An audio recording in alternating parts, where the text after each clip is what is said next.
I've spent over 10 years ringing people's doorbells, climbing stairs, stacking boxes, loading vans, dragging carts, rinse, rinse, repeat, closing doors. Hi, my name is Volpe and I've been a delivery driver for over 10 years. I worked with various companies, starting with Uber Eats, doing bike deliveries on a little bicycle. I went on to do full-on package deliveries with a van, and that's what I've been doing for the past over 10 years. Why I became a driver. So it all started in 2017. I had this wish. I decided that no matter what happens to me in the future, I want to save up enough money so that I'm able to go out and see the world. I wanted to go to Hong Kong more than anywhere else. So I signed myself up, and at that time, Uber Eats was offering to pay drivers, riders, as freelance workers. So you needed to get a registration, business registration, and you had to get that from the Dutch government, basically signing on that you are a freelancer and that you can get paid as an individual. Needless to say, I fulfilled my dream of traveling within a rather short span of time. So in the next year, I went to Japan and then Korea. So yes, I managed to save up money that allowed me to travel primarily. And people always ask me, "Well, how do you get this money? From where? You don't work a regular job. You are still studying." And yeah, the answer was simply, I drive for a living. Really, that's how it started for me. I started doing Uber Eats every single day alongside my art studies. I wanted to get into visual development as a career, so I wanted to really focus on that. I went to figure drawing classes, I went to my academy, so I was doing my bachelor's in fine arts, at the same time taking courses on the side, so I got the fundamentals. And in all the other remaining time, I would do Uber Eats. So I would have the phone on, and I would always hear that sound going off, like, "Oh, you have a delivery. Oh, you have a delivery." And for at least 4 years, my life has been this, on constant call. So I had no idea how other people would just chill and just do whatever they want because I was always available to work. If I got a delivery, I would just go. So I think being in that state kind of trained something within me that I would just be ready to go, be ready to drive. That shaped my mentality really because I just saw the world as like a push to be somewhere else. That is a strange way to spend someone's life. I've delivered dog food, I've delivered medical supplies, Christmas presents, Christmas trees, birthday gifts. I've been invited inside and given drinks, sweets, actual money. I've been assaulted, I've been thrown at, yelled at, ignored, thanked. I've probably seen more doors than people see in their entire life. I've probably opened doors more times than anyone has need to. And after 10 years of doing this, I think I've learned a bit about myself and other people. So how it progressed for me was really, I love doing Uber Eats, by the way. It was something I enjoyed for many years. And I did not stop because I wanted something else or because I wanted to stop, but because Uber had literally banned me on Christmas Eve of 2022 when I had to cancel too many orders. And yeah, they don't have a support system, so I never managed to get that fixed, and I was just banned for life. So, of course, with this being something so ingrained into my mentality, I had to find a similar job. A job that allows me to drive, to be on the move, to not sit in one place and be confined to an office or confined to one specific location. So I started driving. I started driving for DHL. I started driving for Amazon later, which I still do to this day. All of these jobs, they are not glamorous, of course. You have a lot of downsides to them. Specifically, I would like to talk about Amazon. Now, this is the whole thing, and I might get hate for saying this, but Amazon doesn't care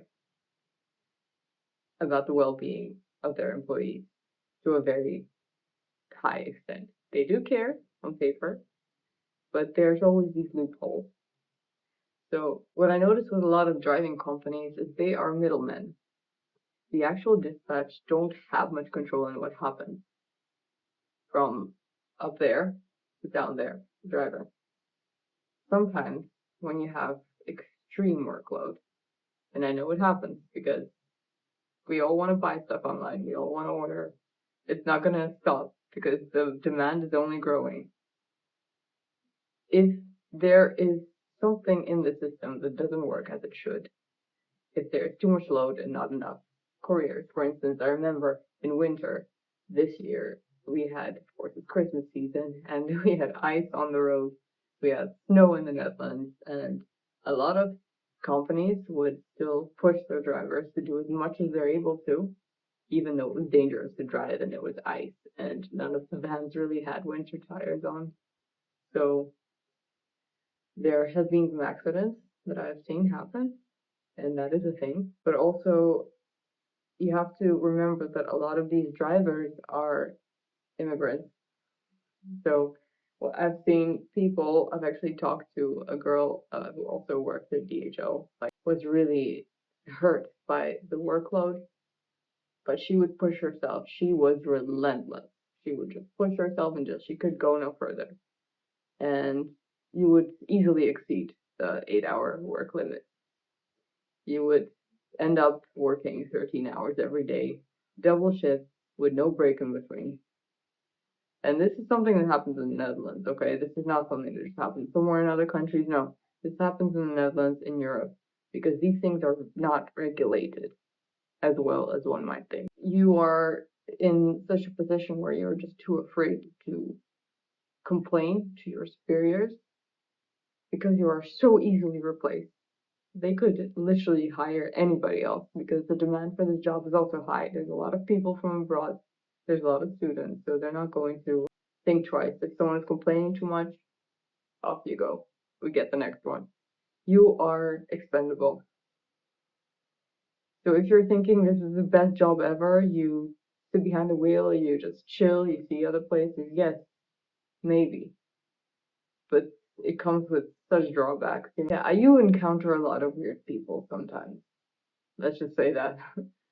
I've I've been thrown stuff in my face, simply for something I had no control over, for delivering a package that was slightly damaged.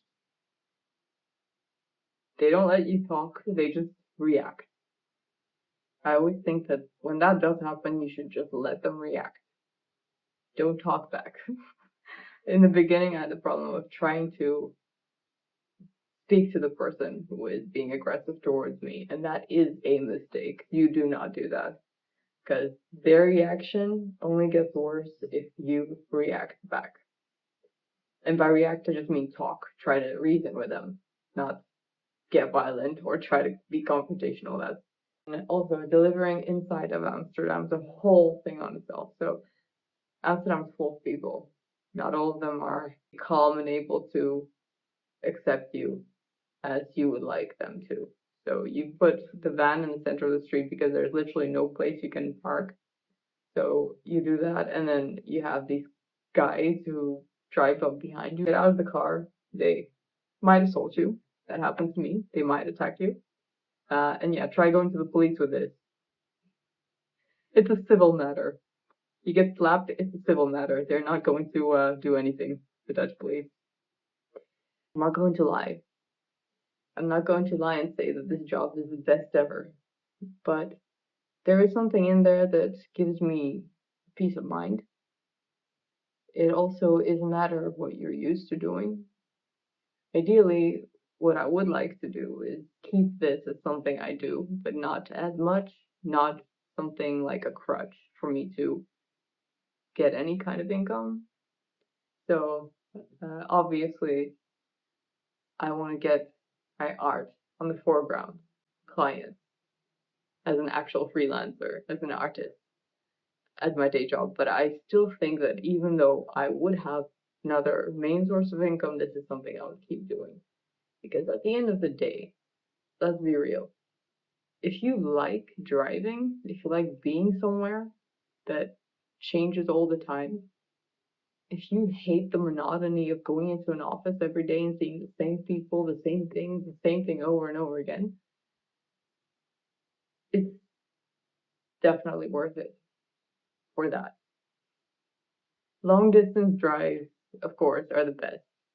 I worked with a company one time for a small period of time because they went bankrupt, but it was so nice to deliver two things, two pallets. Like it was a big van. I would deliver pallets to maybe two, three locations, and it would take me all the way to Belgium, Germany, and yeah, that is something I really like to do because that just gives you travel time. Travel time is great, in my opinion. It's a personal story, but it's something I felt that I could